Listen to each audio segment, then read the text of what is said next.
السلام عليكم ورحمة الله.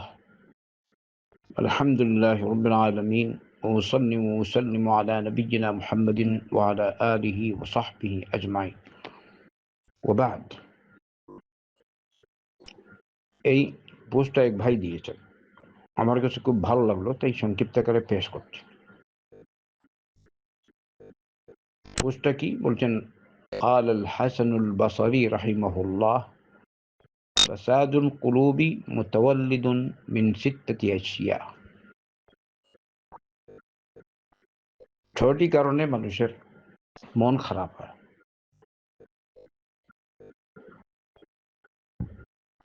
এ থেকেই জন্মে, মন খারাপই জন্মে এই ছয়টি জিনিস থেকে। প্রথম নম্বর, ইউজনিবুনা বিরাজাই তাওবাহ। সকলেই খেয়াল করুন, আমিও খেয়াল করি। মানুষ গুনাহ করে, মনে করে অসুবিধা নাই, পরে তওবা করে নেব। ইন্না লিল্লাহ ওয়া ইন্না ইলাইহি রাজিউন। বর্তমানে এরকম অনেকই আছে। আল্লাহ আমাদের হেফাজত করুন। মনে করে আমি তওবা করে নেব, গুনাহটা করে নি। আবার অনেকে আছে গুনাহ করে, তওবা করে, আবার করে। নিয়ত যদি খালিস থাকতো তাহলে আর করতো না।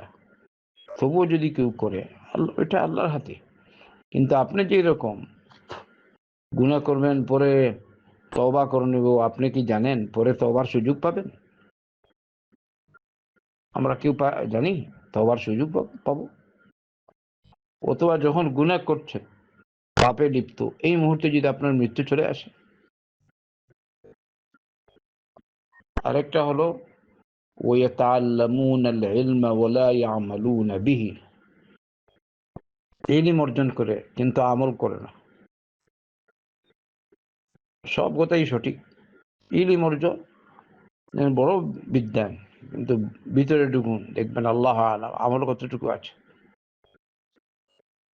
স্রষ্টার হক ও নিয়মতে আদায় করো না। কেউ কি এরকম আছে? আবার আল্লাহর সৃষ্টির মানুষের হক আদায় করো না, অন্যের হক মারে। কিন্তু আপনি বাহ্যিক দেখবেন এরকম। অতএব ইলম অনুযায়ী আমল করতে হবে। 3 নম্বর, ওয়াইদা আমিলু লা ইখলিসুন। আমল করলে খালিস আল্লাহ সন্তুষ্টি লাভের জন্য করে না। যেটা বর্তমানে দেখা যায়, হালকা একটু আমল করছে, ওইটা পোস্ট করছে। হালকা আমল দেখাবার জন্য। অনেক সময় আছে মানুষের মনের সংবাদ আমরা জানি না, কিন্তু বাহ্যিক যারা আল্লাহর নেক বান্দা, আমরা যাদেরকে মানে আমাদের ধারণা, এদের একজন হচ্ছেন শেখ সালেহ আল ফৌজান হাফিজাহুল্লাহ। তাকে প্রশ্ন করা হলো, এই যে মানুষ হজে যায়, উমরায় যায়, আর এরকম ছবি পোস্ট করে,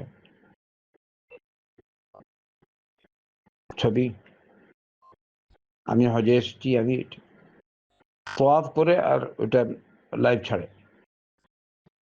হায় মুসলমান! শেখ বলছেন, হাফিজাহুল্লাহ বলছেন, এটা হচ্ছে রিয়া। প্রত্যেকেই বুঝে, বুঝছেন? এই জন্য খেয়াল রাখবেন, আমল যদি ইখলাস না থাকে তাইলে এই আমার আল্লাহর কাছে কবুল না। আমল কবুল হওয়ার দুটি শর্ত, একটা ইখলাস, আর একটা নবী করিম সাল্লাল্লাহু আলাইহি ওয়াসাল্লামের তরিকা। এই দুইটা থেকে একটা যদি না পাওয়া যায়, তাহলে এই আমল আল্লাহর কাছে গ্রহণযোগ্য না। আর এছাড়া আপনারা জানেন, যদি মানুষ লোক দেখানোর জন্য আমল করে, তাহলে তার শাস্তি কি? আল্লাহ হেফাজত করুক। আরেকটা হলো ওয়ায়াকুলুনা রিজকাল্লাহ ওয়া লা ইয়াশকুরুন। আল্লাহর দেয়া রিজিক খায়, কিন্তু আল্লাহর শুকর আদায় করে না। কারণ আপনাকে আল্লাহ ধন দিয়ে দিয়েছেন, মনে মনে হচ্ছে অনেক, আর স্মরণ নেই।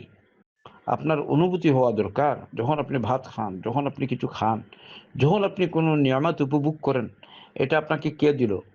কারণ আপনার মতো কত মানুষ আছে ভূখানাঙ্গা অবস্থায় আছে, চিকিৎসা করাতে পারছে না, ওষুধ নাই। হায় রে হায়! মুসলমান আমাদের সকলকেই এইসব দেখে, মানুষ গরিব মানুষ, কত মানুষ দুস্থ, অসহায়, এদেরকে দেখে আপনি শিক্ষা গ্রহণ করুন। শুধু আমোদ আর ফুর্তি করে নিলেই হলো না দুনিয়া। এটা হলো কাফিরদের জন্য। والذين كفروا يتمتعون ويأكلون كما تأكل الأنعام والنار مثوى لهم। কাফির বাস দুনিয়া উপভোগ করে, খাবার খায়, যেরকম চতুষ্পদ জন্তু খায় ওই রকম। আর তাদের শেষ ঠিকানা হলো والنار مثوى لهم, জাহান্নাম। এই হলো চারটা। আরেকটা হলো ওয়ালা ইয়ারদাউনা বিকিসমাতিল্লাহ, আল্লাহ যে তার বাকি যেটা রেখেছেন এর উপর সে সন্তুষ্ট থাকে না। আমাদের প্রত্যেকের উপর ওয়াজিব আমরা চেষ্টা প্রচেষ্টা করব, কিন্তু আল্লাহ আপনাকে যে অবস্থায় রেখেছেন আলহামদুলিল্লাহ চেষ্টা করে। বিপদ এসে গেছে, ধৈর্য ধারণ করুন, আলহামদুলিল্লাহ। বিপদ দূরীভূত হয়েছে, আল্লাহ রহম করেছেন, আপনি আল্লাহ শুকরিয়া আদায় করুন, আলহামদুলিল্লাহ। সর্বাবস্থায় আপনি আলহামদুলিল্লাহ। কিন্তু আপনি দেখেন একজনকে আল্লাহ বেশি দিয়ে আপনার হিংসা, আউযুবিল্লাহ। এই হিংসার কারণে আপনি কত নিয়ামত থেকে আল্লাহ বঞ্চিত থাকবেন। পঞ্চম, এরপরে ষষ্ঠ একটু খেয়াল করি, ওয়ায়াদফিনুনা মাউতাহুম ওয়ালা ইয়াতাবিরুন, মৃত ব্যক্তিকে দাফন করেন কিন্তু তারা শিক্ষা গ্রহণ করে না। প্রত্যেক দিন আমরা দেখছি অমুক মারা যাচ্ছে, তমুক মারা যাচ্ছে, অমুক এই ঘটনা হচ্ছে। ঘটনা ছাড়াই এমনি কত লোক মারা যায়, বাচ্চাও মারা যায়, বুড়ো মারা যায়, বয়স্কও মারা যায়, জওয়ান মারা যায়, যুবক মারা যায়, যুবতী মারা যায়। কিন্তু এর থেকে আমরা শিক্ষা গ্রহণ করি না। হ্যাঁ, অমুক মারা গেল, পরে একটু হয়তো কেউ কেউ মহিলা দেখবেন কান্নাকাটা করে, এই করে, পরে এই শেষ।